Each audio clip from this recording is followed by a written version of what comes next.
We shall now begin the voting process.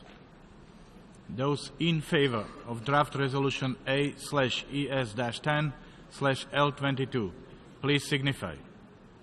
Those against? Abstentions? The General Assembly is now voting on draft resolution A/ES-10. The United States is by far the single largest contributor to the United Nations and its agencies. We do this in part in order to advance our values and our interests.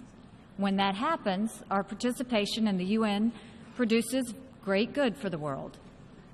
Together, we feed, clothe, and educate desperate people. We nurture and sustain fragile peace in conflict areas throughout the world. And we hold outlaw regimes accountable. We do this because it represents who we are. It is our American way. But we'll be honest with you. When we make generous contributions to the UN, we also have a legitimate expectation that our goodwill is recognized and respected.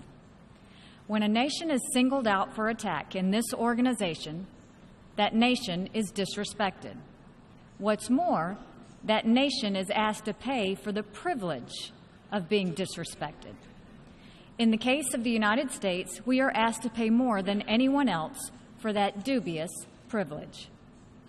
Unlike in some UN member countries, the United States government is answerable to its people. As such, we have an obligation to acknowledge when our political and financial capital is being poorly spent.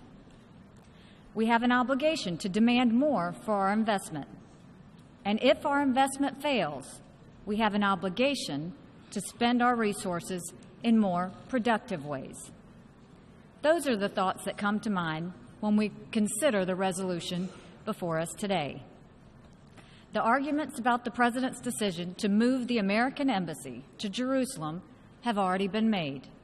They are by now well known. The decision was in accordance to U.S. law dating back to 1995, and its position has been repeatedly endorsed by the American people ever since. The decision does not prejudge any final status issues, including Jerusalem's boundaries. The decision does not preclude a two-state solution if the parties agree to that. The decision does nothing to harm peace efforts. Rather, the President's decision reflects the will of the American people and our right as a nation to choose the location of our embassy. There is no need to describe it further. Instead, there is a larger point to make. The United States will remember this day in which it was singled out for attack in the General Assembly for the very act of exercising our right as a sovereign nation. We will remember it when we are called upon to once again make the world's largest contribution to the United Nations. And we will remember it when so many countries come calling on us, as they so often do, to pay even more and to use our influence for their benefit. America will put our embassy in Jerusalem. That is what the American people want us to do, and it is the right thing to do. No vote in the United Nations will make any difference on that.